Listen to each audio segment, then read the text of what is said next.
The One and Only Ivan, page 67 to 76. Lucky. I've heard the Jambo story many times. Stella says that humans found it odd that the huge silverback didn't kill the boy. Why, I wonder, was that so surprising? The boy was young, scared, alone. He was, after all, just another great ape. Bob nudges me with his cold nose. Ivan, he says, why aren't you and Stella in a zoo? I look at Stella. She looks at me. She smiles sadly with her eyes, just a little, the way only elephants can do. Just lucky, I guess, she says. Arrival. The new neighbor arrives after the 4 o'clock show. When the truck comes lumbering toward the parking lot, Bob scampers over to inform us. Bob always knows what's happening. He's a useful friend to have, especially when you can't leave your domain.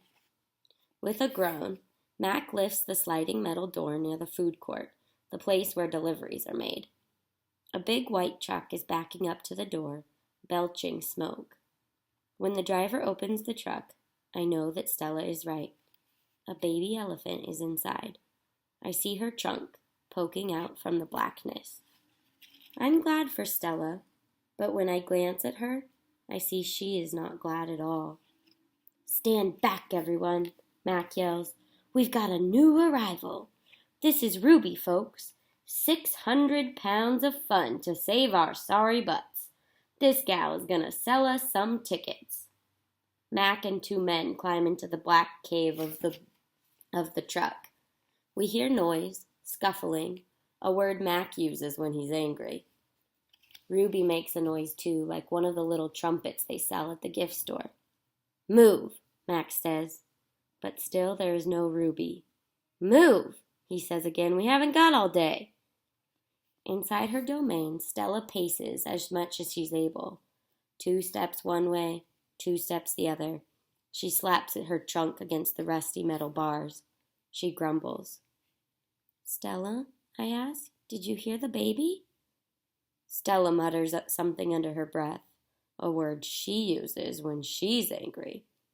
Relax, Stella, I say. It will be okay. Stella says, Ivan, Stella says, it will never, ever be okay.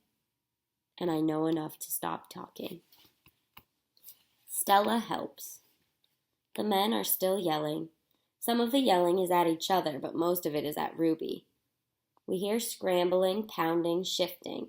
The side of the truck shudders. I'm starting to like this elephant, Bob whispers.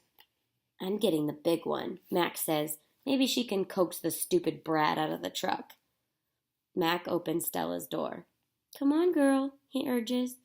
He unties the rope attached to the floor bolt. Stella pushes past Mac, nearly knocking him over. She rushes as best as she can, limping heavily toward the open back door of the truck.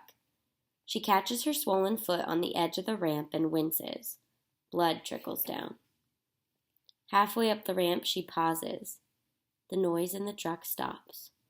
Ruby falls silent. Slowly, Stella makes her way up the rest of the ramp. It groans under her weight, and I can tell how much she is hurting by the awkward way she moves. At the top of the incline, she stops. She pokes her trunk into the emptiness. We wait. The tiny gray trunk appears again. Shyly, it reaches out, tasting the air. Stella curls her own trunk around the baby's. They make soft, rumbling sounds. We wait some more. A hush falls over the entire Big Top Mall.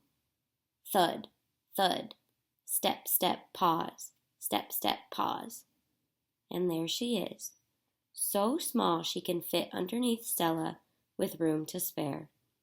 Her skin sags and she sways unsteadily as she makes her way down the ramp.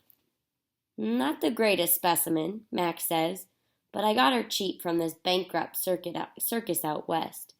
They had her shipped over from Africa. Only had her a month before they went bust. He gestures towards Ruby. Thing is, people love babies. Baby elephants, baby gorillas. Heck, give me a baby alligator and I could make a killing. Stella ushers Ruby toward her domain. Mac and the 2 men follow. At Stella's door, Ruby hesitates. Mac gives Ruby a shove, but she doesn't budge. "Doggone it, get a clue, Ruby," he mutters, but Ruby isn't moving, and neither is Stella. Mac grabs a broom. He raises it. Instantly, Stella steps in front of Ruby to shield her. "Get in the cage, both of you," Mac shouts. Stella stares at Mac, considering. Gently, but firmly, using her trunk, she nudges Ruby into her domain. Only then does Stella enter.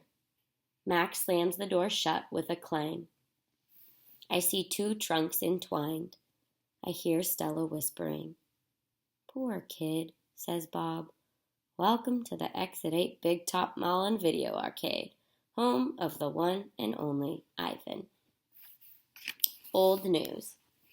When Julia comes, she sits by Stella's domain and watches the new baby. She barely talks to me. Stella doesn't talk to me either. She's too busy nuzzling Ruby. She's cute, little Ruby, with her ears flapping like palm leaves, but I am handsome and strong. Bob trots a circle around my belly before settling down in just the right spot. "Give it up, Ivan," he says. "You're old news." Julia gets out a piece of paper and a pencil. I can see that she is drawing Ruby. I move to the corner of my domain to pout. Bob grumbles. He doesn't like it when I disrupt his naps. "Homework," Julia's father scolds. Julia sighs and puts her drawing aside. I grunt, and Julia glances in my direction. "Poor old Ivan," she says. "I've been ignoring you, haven't I?" I grunt again, a dignified, indifferent grunt. Julia thinks for a moment, then smiles. She walks over to my domain, to the spot in the corner where the glass is broken. She slides papers through. She rolls a pencil across the cement floor. "You can draw the baby elephant too," Julia says. I bite the pencil in half with my magnificent teeth. Then I eat some paper.